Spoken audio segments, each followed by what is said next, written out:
Assalamualaikum Pak Fikri. Waalaikumsalam Pak Joni. Bagaimana kabarnya Pak Fikri? Alhamdulillah Pak Joni, sedikit lelah cuma tetap harus baik-baik saja. Iya Pak Fikri. Alhamdulillah ya baik. Oke. Baik Pak Fikri, kehadiran saya di sini untuk memberikan dukungan terhadap kompetensi coaching Oke. yang akan Bapak lakukan nanti. Maka dari itu saya akan mengamati proses coaching yang akan Bapak lakukan bersama Bu Fitri nantinya. Nah, apakah Bapak sudah siap untuk proses coaching itu tersendiri? Iya Pak Joni, insya Allah siap sih ya, pasti harus siap karena memang proses coaching ini kan harus kita latih. Kalau tidak kita latih juga pasti kurang lancar lah ibaratnya seperti itu. Apakah ada persiapan Pak Fikri? Persiapannya pasti membaca atau mempersiapkan untuk mengetahui kompetensi-kompetensi yang dibutuhkan seorang coach. Semacam Seperti itu. Iya, baik Pak Fikri. Sebelum Bapak mulai proses coachingnya, mungkin ada beberapa hal yang ingin saya jelaskan Pak. Oke. Yang pertama, saya akan menjelaskan terlebih dahulu rubrik penilaian coaching yang akan Bapak lakukan nanti. Iya. Jadi poin yang saya amati adalah apakah percakapan coaching nantinya itu dilakukan sesuai dengan alur tirta. Iya. Kemudian dan perlu diingatkan lagi ya Pak, alur tirta meliputi tujuan umum, Iya. kemudian ada identifikasi masalah, Iya. kemudian rencana aksi, dan yang terakhir itu tanggung jawab. Iya. Selain itu Pak Fikri, saya juga akan mengamati proses coaching apakah sesuai dengan prinsip-prinsipnya, Iya. Iya. yakni ada bentuk kemitraan, kemudian menggali potensi coach dengan proses yang kreatif, kemudian dapat memaksimalkan potensinya. Iya. Iya. Iya. Adapun kompetensi coaching adalah yang pertama itu bisa dikatakan kehadiran penuh. Iya. Nah, Bisa. ya. Kemudian mengajukan pertanyaan yang bervariasi, berbobot, Iya. Iya. setelah mendengarkan secara aktif dengan rasa receive, submersive, dan approach. Apakah sudah jelas? Ya. Baik, Assalamualaikum Bu Fitri. Waalaikumsalam Pak Fikri. Gimana kabarnya hari ini?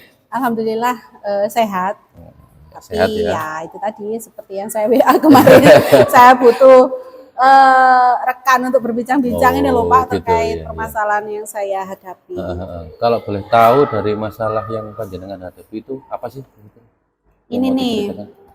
di dalam P5 proyek P5 di fase C ini Ya. kan ada aktivitas-aktivitas yang dilakukan secara berkelompok Ya. gitu ya.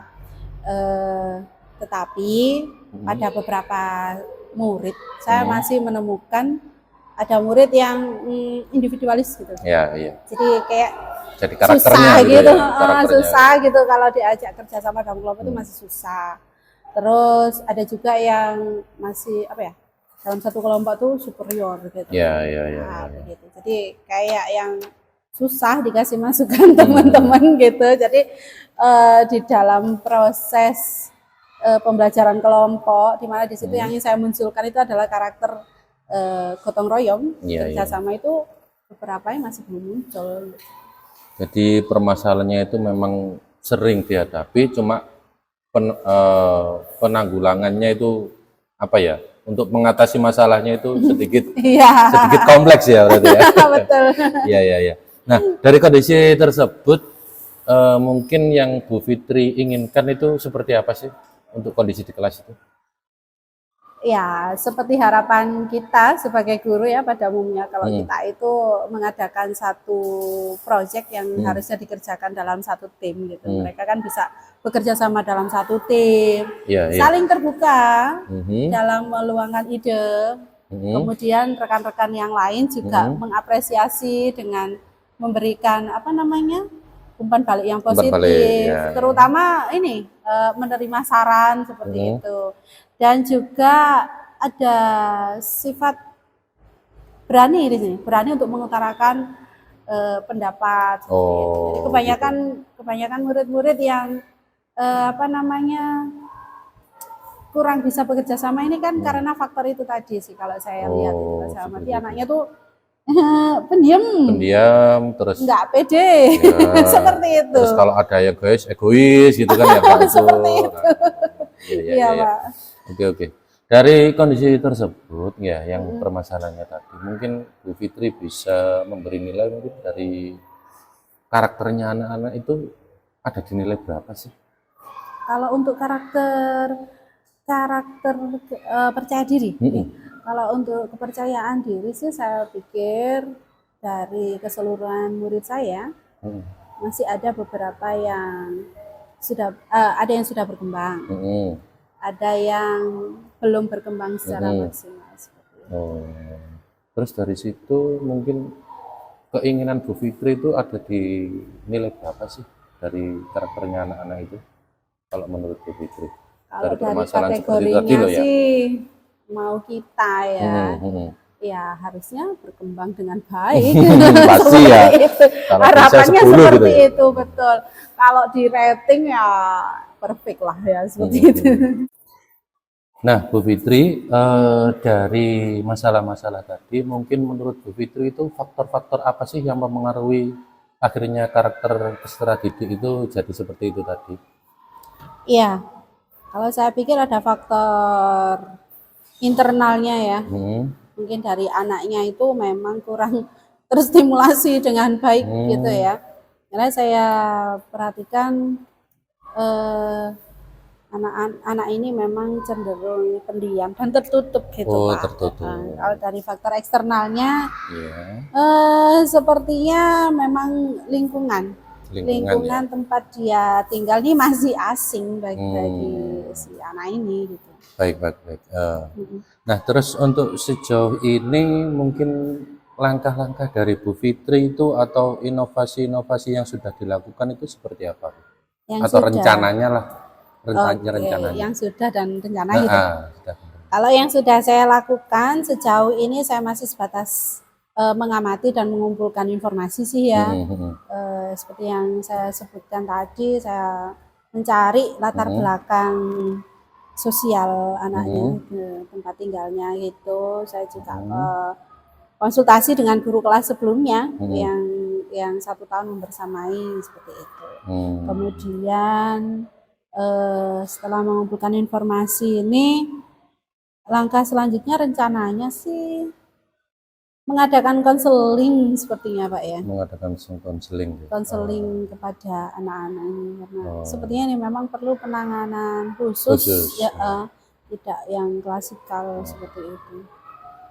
Tapi dari kalau rencana seperti itu tadi, Bu Fitri sudah pernah mengikuti pengembangan kompetensi mungkin dari yang untuk rencananya untuk mendukung rencananya tadi konseling seperti itu tadi. Untuk mengembangkan orang lain ya, itu kan ada beberapa metode di antaranya konseling sih. Sebagai guru untuk saat ini saya masih sebatas mencari referensi-referensi. Jadi mungkin penanganannya masih bersifat ya minimal seperti itu. Kalau memang konseling ini sebatas pengetahuan kita sebagai guru Pak ya. Kalau mau detail, memang ini harusnya direkomendasikan untuk ahlinya lah ya, ke ahlinya. Ke konselingnya itu. Untuk sesi konseling dengan konselor yang tersertifikasi seperti itu. Butuh kemitraan ya dengan pihak lain gitu ya. Ada beberapa kendala kan kalau kita mau menyampaikan itu. Iya.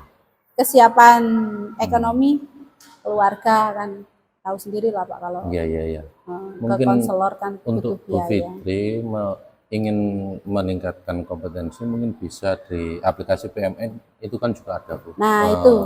Untuk bagaimana menangani pendidikan inklusi itu seperti apa itu kan ada di situ modul-modul yang bisa iya. pelajari mungkin lah ya, bisa mendukung rencana Bu Fitri nanti. Betul. Kemudian rencananya nih kapan untuk ditindaklanjuti? Saya pikir segera ya, karena informasi yang saya peroleh juga sudah cukup.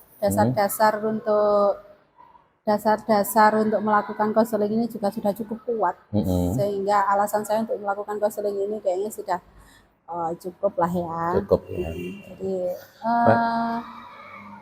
kalau untuk waktunya segera sih Pak, karena ini sudah cukup mengganggu pikiran saya gitu ya. Cukup mengganggu begitu ya. Kalau ada pembelajaran yang seharusnya anak-anak ini aktif, seneng, bahagia, bergerak ke sana ke sini dan aktif ngomong satu sama lain, kok ini anak lebih hidup diam gitu ya. Agar kelasnya lebih hidup gitu kan ya. Intinya kan betul. Baik Bu Fitri, ide yang bagus sih ya untuk rencana programnya itu tadi. Semoga bisa segera terrealisasi dan terlaksana dan berhasil juga seperti itu nggih. Ngomong-ngomong Bu Fitri, mungkin ada lagi yang ingin disampaikan mungkin dari sesi ini? Kalau untuk sesi ini sih, saya pikir saya sudah cukup ya, karena sudah cukup mendapat insight gitu ya tentang langkah apa yang harus saya lakukan ke depannya gitu. Dari pertanyaan-pertanyaan tadi saya merasa awalnya kan ini berputar-putar gitu di kepala saya, apa yang harus saya lakukan. Kalau di sini ada teman ngobrol, kemudian ada yang memberikan saya stimulasi seperti ini, saya jadi tahu nih arahnya mau kemana gitu. Jadi cukup tercerahkan. Berarti refleksinya hari ini untuk Bu Fitri sudah setidaknya menemukan ya gambaran dari permasalahan, terus untuk tindak lanjutnya seperti apa gitu. Betul. Wah, Pak Fikri tadi hebat. Kalau saya lihat coachingnya berjalan lancar. Ya, terima kasih Pak Joni. Saya lihat lancar sekali, tidak ada kendala apa-apa. Bagaimana perasaan Pak Fikri? Alhamdulillah. Selama coaching tadi pastinya senang ya Pak Joni ya. Karena dari situ saya bisa berlatih untuk mengembangkan kompetensi saya tentang coaching ini. Bagaimana berperan sebagai coach, kemudian bagaimana menggali informasi atau masalah dari coach dan memfasilitasi coach agar bisa menemukan masalah dan tindak lanjutnya untuk menyelesaikan sebuah masalahnya tadi. Seperti itu. Iya. Terus pada saat coaching tadi, jika kita merujuk pada indikator ketercapaian dari pengembangan kompetensi coaching Bapak, menurut Bapak, Pak Fikri ya? Iya. Kenapa? Apa saja yang sudah Bapak Fikri lakukan saat coaching tadi?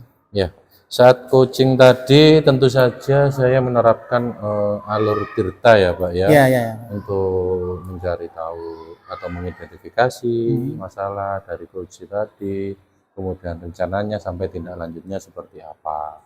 Seperti itu Pak. Kemudian menggunakan rasa juga ya untuk bagaimana membuat pertanyaan berbobot dan benar-benar bisa fokus pada coach tadi. Semacam itu Pak? Iya, semacam itu Pak Joni. Oke Pak Fikri, sekarang izinkan saya menyampaikan hasil pengamatan saya tadi berdasarkan observasi yang saya lakukan pada saat Pak Fikri coaching tadi. Pak Fikri sudah baik ataupun sangat baik dalam melakukan coachingnya tadi. Secara garis besarnya alur tirtanya juga baik. Mulai dari tentukan tujuan, kemudian mengidentifikasi masalahnya juga baik, kemudian rancangan tindakan selanjutnya itu juga baik, kemudian juga ada tanggung jawabnya juga, kemudian yang terakhir itu ada semacam komitmen lah, semacam itu. Selain kasih, itu juga Pak Fikri tadi sudah melakukan coaching sesuai dengan prinsip coaching itu sendiri. Mhm. Semuanya sudah terlihat dengan cukup baik. Iya, iya. Kemudian hasil coaching yang telah dilakukan tadi, kira-kira kompetensi apa lagi yang ingin Bapak kembangkan ke depannya? Tentu saja dalam proses coaching ini kompetensi yang ada di coaching seperti presence, kemudian mendengarkan aktif, kemudian mengajukan pertanyaan berbobot, itu kan harus sering terlatih, Pak, harus sering Betul, Pak Fikri. dilakukan seperti itu. Jadi ya semoga semakin baik lagi lah, Pak, dari sering belajarnya kita melakukan coaching dengan rekan atau pada saat pembelajaran pada murid-murid itu, jadi semakin terlatih dan semakin baik lagi seperti itu. Semacam itu ya, Pak. Ya, Kira-kira Pak Fikri ya, Iya, jika nantinya ke depannya ada teman sejawat, baik itu dalam sekolah atau luar sekolah, Pak Fikri tetap bersedia ya? Ya untuk pasti tetap apa ya, melaksanakan semacam coaching lah ya permasalahan ini tadi. pasti tetap bersedia, Pak, karena memang itu kan butuh apa ya, kompetensi yang harus dipahami atau dipunyai untuk menerapkan coaching ini tadi dengan sesuai alur-alur yang sudah ada seperti itu. Iya, oke. Kemudian semoga kompetensi yang Pak Fikri inginkan ini tadi dapat tercapai. Kira-kira ada hal yang ingin disampaikan Pak Fikri selain unek-unek yang tadi lah? Yang disampaikan ya, dari proses coaching tadi saya pribadi bisa setidaknya itu bertukar pikiran, Pak, kolaborasi di situ, terjalin kolaborasi dengan coach. Jadi pengalaman coach atau pengalaman saya itu bisa saling mengisi, Pak, saling bisa kita buat sebagai pelajaran lah ke depannya seperti itu, Pak. Iya. Masalah-masalah yang dihadapi itu loh. Jadi kan kalau misalnya saya menghadapi masalah yang hampir sama dengan coach tadi, saya bisa menerapkan mungkin dengan alur-alur yang sama seperti itu. Iya. Kemudian apa ya, Pak? Bagaimana perasaan Pak Fikri itu setelah melaksanakan coaching lah? Ya pastinya Perasaan itu lega, pasti bagaimana? lega, Pak. Lega, kemudian senang karena sudah bisa mempraktekkan proses coaching itu dengan lancar seperti itu. Iya. Mungkin jika tidak ada lagi yang ingin dibicarakan atau berbincang-bincang lagi, ada lagi tadi apa? Enggak, Mumpung kita apa ya? Ya selesai lah. ya enggak ada sih, Pak, ya semoga ya sampai ketemu di Mungkin begini Pak gitu lah. Fikri, harapan Pak Fikri lah ke depannya. Harapan saya sebagai dalam proses coaching ini, semoga kompetensi atau kemampuan saya dalam proses atau sebagai coach semakin baik lagi lah, Pak. Seperti itu, kompetensi yang ada pada proses coaching itu bisa saya pahami dengan maksimal atau bisa saya terapkan dengan maksimal seperti itu. Iya Pak. Mungkin hanya itu Pak Fikri ya untuk pada hari ini. Kita bahas tentang coaching yang Pak Fikri laksanakan tadi. Semoga Pak Fikri ke depannya itu lebih semangat lagi, Siap, Pak. lebih sukses dan Amin, lebih apa ya? Lebih mengutamakan kepentingan umum lah daripada kepentingan pribadi. Siap. Saling membantu, saling kolaborasi. Siap. Mungkin itu pesan saya. Ya, terima kasih. Terima kasih Sama-sama, atas Pak. perhatiannya ya Pak Fikri. Saya yang Waktunya terima kasih. juga. Sekian dari saya, kurang lebihnya mohon maaf. Saya akhiri. Wassalamualaikum warahmatullahi wabarakatuh. Waalaikumsalam warahmatullahi wabarakatuh.